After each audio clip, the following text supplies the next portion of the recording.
A big hello to my YouTube family. Welcome to Diva Classes. This is Divya Vadvani, your English teacher. Today we'll be studying direct and indirect speech part 2, जिसमें हम लोग पढ़ेंगे interrogatives, exclamatory और imperative type of sentences में हम लोग कैसे direct से indirect को change करते हैं.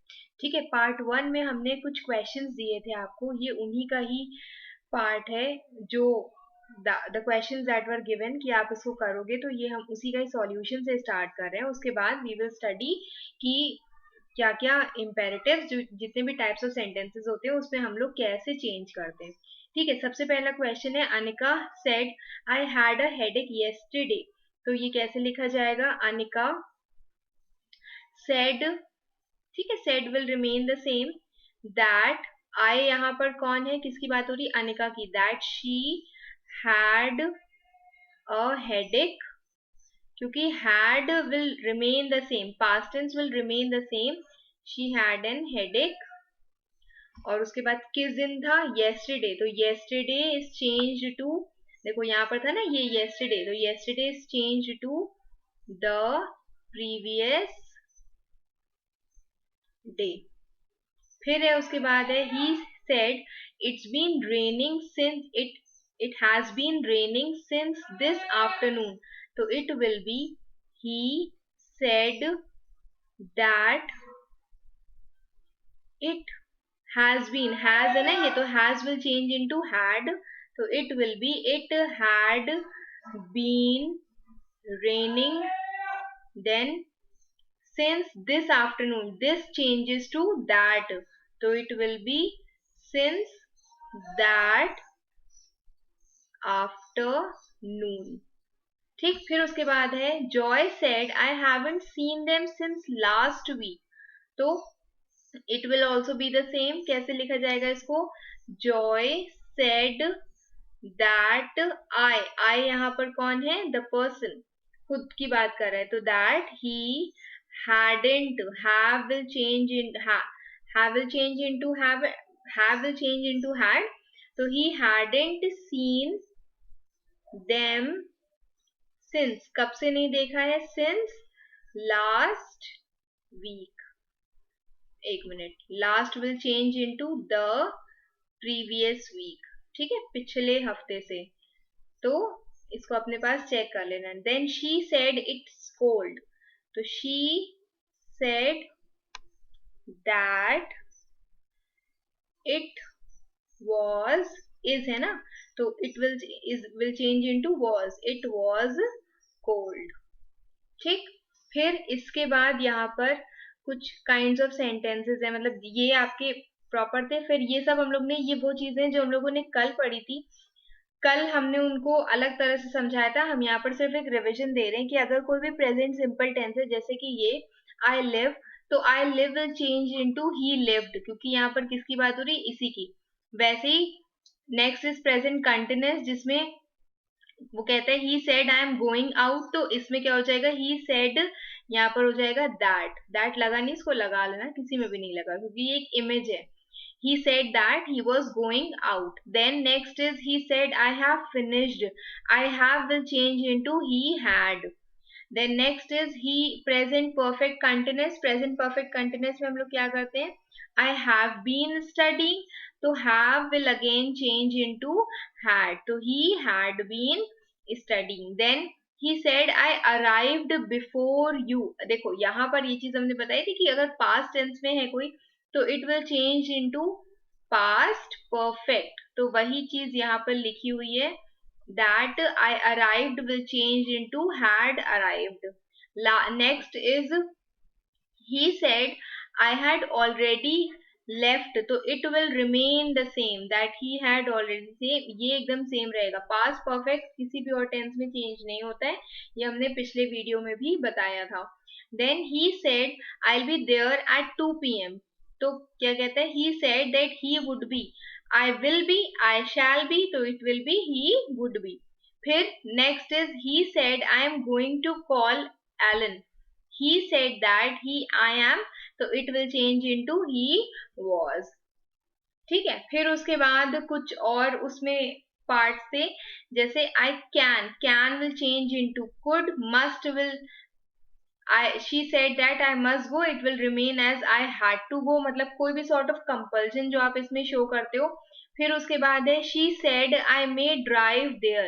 तो may will change, this may will change into might. She said shall we start, तो this shall will change into should. She said shall we start. अभी ये question वाला जो part है ये अभी हम लोग करेंगे. फिर she said I'll call you and she said that she would call me. उसने मुझसे कहा कि वो मुझे कॉल करेगी. ठीक है. अब इसके बाद है कि हम लोग say और tell का यूज कब करते हैं. देखो say हम लोग तब यूज करते हैं, या said इसको बोलते हैं. said हम लोग तब यूज करेंगे जब जिससे हम बात कर रहे हैं, कोई ऑब्जेक्ट या जिस भी पर्सन से हम बात कर रहे हैं उसका नाम नहीं दिया है. और टेल या फिर इसका ही जो पार्ट होता है टोल्ड, वो हम तब यूज करते हैं व्हेन जिस पर्सन से हम बात कर रहे हैं उसका नाम यहाँ पर दिया होता है. ओके जैसे एज एन ऑल्टरनेटिव टू से हम लोग क्या यूज कर सकते हैं, हम लोग टेल यूज कर सकते हैं जिसका पास्ट टेंस टोल्ड होता है. कैसे, वो सिर्फ तब जब there is some sort of मतलब ऑब्जेक्ट दिया है. ही टोल्ड मी, उसने किससे कहा, मुझसे कहा. He was going to call Elon. He told her that they would arrive a little late. ये वही ऊपर वाली जो एग्जांपल्स है उसी का पार्ट है. Okay then next is changing time expressions. ये हम लोग कैसे करते हैं, मतलब टाइम एक्सप्रेशन वही टुमारो और येस्टरडे वाला जो था. तो इसमें लिखा है कि फर्स्ट इज कि हम लोग टाइम एक्सप्रेशंस कैसे चेंज करते हैं. I am seeing my brother tomorrow. She said that I am seeing ना, she was seeing. ing will remain ing. Her brother, my brother लिखा है तो it will be her brother. Tomorrow will change into the next day या फिर the following day. फिर लिखा है I had an headache yesterday. तो you said that you had a headache the previous day. ठीक. फिर उसके बाद है it's been raining since this afternoon.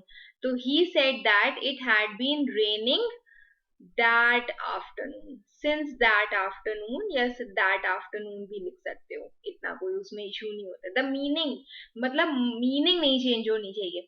फिर लिखा है I haven't seen them since last week. तो she said that she had not seen them since the previous week. Okay, last week या last night will change into previous week, previous night. फिर आते हैं मेरे reporting questions. Reporting questions इनको कह लो या इन्हीं को ही हम एक और नाम से जानते हैं, दैट इज नोन एज इंट्रोगेटिव्स. ये हमने ब्लैंक इसलिए छोड़ा है क्योंकि यहाँ पर हमको आप लोगों को कुछ चीजें समझानी है. देखो बहुत ध्यान से सुनना. क्या बोला गया है, टू काइंड्स ऑफ क्वेश्चंस आते हैं. सबसे पहले होते हैं WH क्वेश्चंस. ठीक है, सबसे पहले होते हैं WH क्वेश्चंस एंड देन होते हैं मेरे yes no questions. yes no questions. WH questions कौन से होते हैं, वो क्वेश्चंस मतलब रिपोर्टिंग में वो वाले क्वेश्चंस जो ऐसे करके स्टार्ट होते हैं, who, which, what और why. ठीक है, एक इसमें ये भी होता है हाउ, ये भी इसी में ही आता है. देन व्हेन, वेयर, ये इसी का पार्ट है. और ये होते हैं जब भी कभी हम लोग डायरेक्ट इनडायरेक्ट में अगर हम लोग कभी ये वाले क्वेश्चंस टकरा जाते हैं हम लोगों से, ठीक है, देन द क्वेश्चन मतलब ये जो पार्ट है इट विल रिमेन सेम. हम इनको डायरेक्ट पार्ट में भी यूज करेंगे और इनडायरेक्ट में भी यूज करेंगे. ये कभी भी चेंज नहीं होते हैं. और नेक्स्ट होते हैं yes no questions. yes no questions कौन से होते हैं, जिनके जवाब में आप या तो हाँ बोलोगे या तो ना बोलोगे. Did you have your lunch today? Yes. Then had you studied yesterday? No. Then do you like watching movies? Yes. Then have you gone to cinema yesterday? No. ठीक, तो ये सब जो क्वेश्चंस होते हैं इनको कहते हैं, इन्हीं को कहते हैं जिसमें हम लोग स्टार्ट कर सकते हैं कैन से. या ये वो क्वेश्चंस होते हैं जो हेल्पिंग वर्ब्स के फॉर्म में होते हैं. कैन हो गया, हैव हो गया, ये स्टार्टिंग ही ऐसे होते हैं. आर हो गया, वर हो गया, इज हो गया, डू, देन, डिड। ठीक, ये इन्हीं के पार्ट्स होते हैं। तो these are my yes no questions. अब हम लोग इसका सॉल्यूशन कैसे करेंगे? क्या लिखा हुआ है इसमें? He said to us are you going away today. तो ही आस्क्ड भी लिख सकते हो, हम थोड़ा सा और उसका बेटर वर्जन दे दे रहे हैं। ही इंक्वायर्ड ऑफ अस, इंक्वायर्ड के साथ ऑफ लगता है, ही इंक्वायर्ड ऑफ अस। और जब भी हम लोग ये लिखेंगे, जब भी हम लोग आर से शुरू करेंगे, ठीक है, जब भी हम लोग येस नो क्वेश्चन से शुरू करते हैं जैसे यहाँ पर, तब हम लोग क्या करेंगे? What we will do here, या तो हम लोग इसमें इफ का यूज करेंगे या वेदर का यूज करेंगे, और इसको हम लोग चेंज कर देंगे। ठीक है, he inquired of us if you were, तो हमसे पूछा ना, तो if we are will change into इसका पास्ट टेंस, इसका पास्ट क्या हो जाता है? वर हो जाता है। तो if we were going away today will change into that day. ठीक, अलोंग विथ फुल स्टॉप, कोई क्वेश्चन मार्क हम इसमें नहीं लगाएंगे।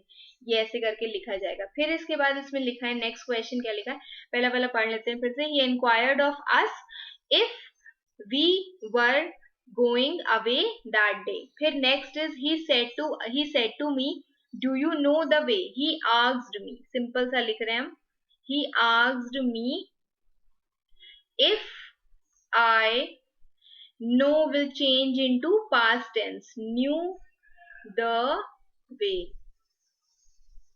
ठीक है, फिर next question, next is she said to me why did you write. अब ये कौन सा, ये WH क्वेश्चन है, ये भी WH क्वेश्चन है, तो this will remain the same. कैसे लिखा जाएगा? She asked me why did. अब डिड अगेन हमने ये चीज हमने प्रीवियस वीडियो में भी बताई थी कि अगर पास्ट है तो past will change into past perfect. Present होता तो पास्ट में करते, past will change into past perfect, मतलब इसमें हैड लगेगा। She asked me why did you write to me such a letter, why you had written. Third form होता है ना, थर्ड हैड के साथ हमेशा थर्ड फॉर्म लगता है, तो written to me, to her, she asked me, okay, एक मिनट, why I had written to her। ठीक है, उसको मैंने लिखा था such a letter, ये ऐसे करके चेंज हो जाएगा। She asked to me why did you write to me such a letter, why did you, यहाँ पर कौन है? मैं, तो यहाँ पर मैंने खुद का नाम लिख दिया, I लिख दिया। to me किसको मैंने लिखा था? इस पर्सन को, she को, such a letter, वो सेम वहां पे चेंज हो गया। फिर उसके बाद नेक्स्ट क्वेश्चन है, रजत said to me, Rajat asked me, ये you can write it again, Rajat inquired of me why do you look so sad and gloomy today, inquired of me why do you look, तो why I looked, मेरी बात कर रहा है ना वो, why I looked so sad and gloomy today will change into that day। ठीक है, this is how you have to handle your interrogatives part. इसके बाद आता है मेरा रिपोर्टिंग ऑर्डर्स और रिक्वेस्ट, जिनको हम लोग एक सिंपल शब्दों में इम्पेरेटिव सेंटेंसेस भी बोलते हैं, जिसमें क्या क्या चीजें होती है, कमांड होता है। अब देखो ये जो ब्लू से लिखा हुआ है ये आपके मेन हेड्स हैं, कि अगर आप काइंड ऑफ क्वेश्चन पढ़ो उसको समझो कि ये कौन से तरह का क्वेश्चन पूछा गया है। क्या कहा गया है? कमांड। सबसे पहला है कमांड। कमांड में क्या चीजें आती है? ऑर्डर, कमांड, बिड और टेल। इन सबको आप यूज कर सकते हो। अगर कोई आपको एडवाइस दे रहा है, जैसे नेवर टेल अ लाई, तो दे एडवाइज्ड मी, या फिर अर्ज किया उसने हमसे। फिर next is request, if they have requested. Request means क्या होता है?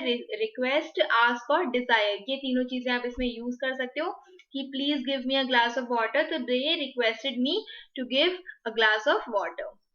देन एंट्रिटी, एंट्रिटी क्या होता है, जब आप कोई हम्बल रिक्वेस्ट करते हो, जैसे मान लो किसी फाइनेंशियल हेल्प से रिलेटेड जब आप करोगे तो they begged me for helping them, ठीक है। फिर प्रे या फिर इम्प्लोर लिख सकते हो इसमें। देन प्रपोजल, अगर आप किसी भी तरह का उनको सुझाव या सजेशन दे रहे हो तब आप ये यूज कर सकते हो, सजेस्टेड या प्रपोज्ड। और जब आप मना करते हो, टू से नो, किसी चीज के लिए जब आप मना करते हो, then you will use forbid, मना करना। देन उसके बाद इसी के ही कुछ पार्ट्स हैं। Call the accused said the जज, तो यहाँ ये कैसे स्टार्ट होगा, द जज ordered, okay, ordered to call the accused. यहाँ पर क्या हो जाएगा, दैट नहीं लगेगा, उसकी जगह पर क्या लग जाएगा, टू लग जाएगा। और ये हमें समझ में आ रहा है कि ये अपनी अथॉरिटी यूज कर रहा है जज, तो उसके लिए we will use ordered.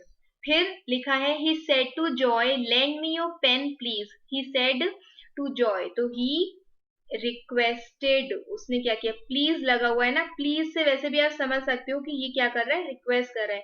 He requested Joy to lend him, him, okay. Him यहाँ पर कौन है, और कभी भी अगर आप दो चीजों में दो शब्द, मतलब दो सेम पीपल हैं, मेल या फीमेल है, तो आप उसमें उनका नेम भी ब्रैकेट में लिख सकते हो। टू लेंड हिम, हिम कौन है, जो पर्सन है, टू लेंड हिम, एक minute, to lend him your pen, lend him his pen, it will change into his, और हिज के बीच में अगर नाम दिया हुआ है, जॉय का नाम दिया है, तो ये लिख दो, to lend him his pen.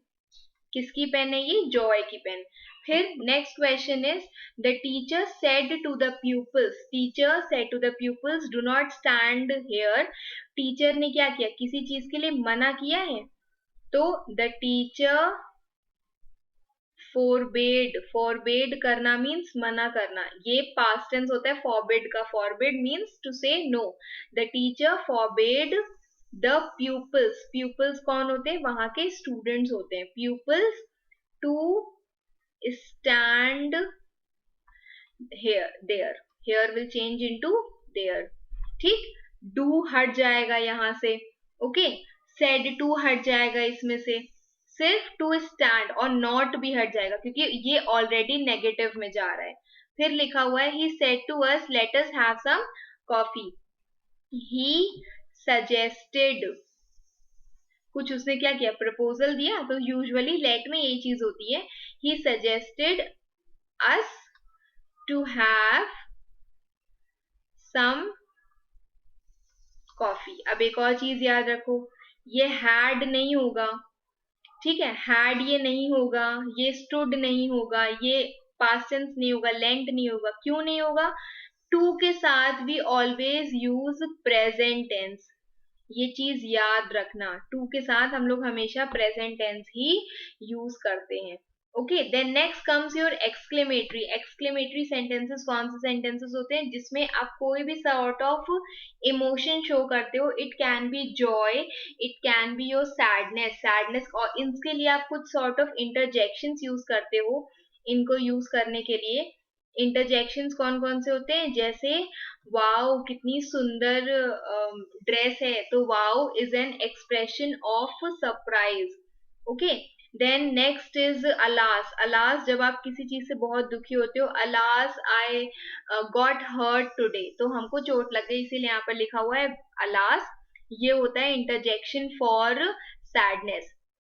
अब लिखा हुआ है इसके कुछ दो तीन चीजें दी हुई हैं कि जब भी हम लोग एक्सक्लेमेटरी सेंटेंस यूज करते हैं तो से और टेल, अगर ये लिखा होता है तो ये किस में चेंज हो जाएगा, wish, bless, pray, cry, exclaim या फिर डेक्लेयर, ऐसे करके। अब लिखा हुआ है जैसे he said God save my son, तो इसमें लिखेगा ही प्रेड दैट, या ही प्रेड लिख सकते हो या ही विश्ड लिख सकते हो, ठीक है, that God might save my son, तो हिज सन, ठीक है, some sort of past tense. यहाँ पे वैसे भी ऐसे भी हो सकता था कि may God save my son, तो उसकी जगह पर भी आप माइट का यूज कर सकते हो, और नहीं भी दिया है तो भी आप उसको यूज कर सकते हो। फिर इसमें लिखा हुआ है दे सेड, दे सेड लिखा है, तो यहाँ पर क्या होगा, दे एक्सक्लेम्ड। देखो, hurray is an interjection for happiness. किसी चीज की खुशी जब आपको होती है तब हम इसको यूज करते हैं। तो यहाँ पर लिखोगे दे एक्सक्लेम्ड। ओके, और कैसे एक्सक्लेम किया, दे एक्सक्लेम्ड विद जॉय या फिर विथ डिलाइट दैट वी यहाँ पर कौन है, ये अपनी बात कर रहे हैं ना, दे, दैट दे, और वन ऑलरेडी पास्ट में है, और एक मिनट, हैव वन है तो ये हो जाएगा had one. They had one the match. ठीक, ये इतना हो गया। इसके बाद इसमें एक और एग्जाम्पल है जो इसमें रह गया था, जैसे एक नेक्स्ट पार्ट हम इसमें दे रहे हैं। The question is they said alas alas he is dead. Some sort of दुख वाली चीज भी हम इसमें एग्जाम्पल के तौर पे दे रहे हैं। ठीक है, this is the question, they said alas he is dead, तो ये कैसे लिखा जाएगा, दे सेड दैट, नहीं सॉरी, ये ऐसे करके नहीं लिखा जाएगा, एक मिनट, इसको हम हटा दें, इसका बस ये वाला पार्ट देख लो। देखो ये कैसे लिखा जाएगा, दे क्राइड आउट। ठीक है, दे क्राइड विद सॉरो, उनको दुख हुआ था इस चीज का, या फिर एक्सक्लेम्ड भी लिख सकते हो, they cried with sorrow that he was, is will change into was dead. ठीक, and this is the whole of direct indirect. जितना मेन चीजें होती है, मतलब ये आपके बहुत ज्यादा बेसिक चीजें जो आपको पता होनी चाहिए। इसके बाद we will be doing transformation. अगर क्लास 12th ISC को ये पढ़ना है तो उसको एक्चुअल में ये चीजें कैसे आती है, ये आपके बेसिक रूल्स, कैसे आपको स्टार्ट करना है, कैसे एंड करना है, ये था। इसके बाद we will be doing another video, वो उसमें हम लोग एग्जाम में कैसे क्वेश्चंस आते हैं ट्रांसफॉर्मेशन से रिलेटेड, वो हम लोग उसमें करेंगे। Okay, and if there's something that you have not understood in this, please mention it in the comment box and we'll surely gonna work on it. If you have liked the video, please subscribe to my channel and you can share it with your friends, with your best friends also. और अगर अंग्रेजी में कुछ ऐसा है जो नहीं समझ में आया है, mention it in the comment box. Thank you.